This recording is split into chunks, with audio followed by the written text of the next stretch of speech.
Так, ну подозрения у меня были на 4-й цилиндр. 4-й цилиндр.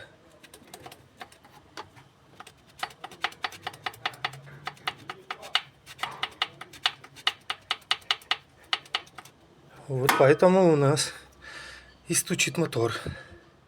Дай бог, эти поршни помогут с кольцами новыми.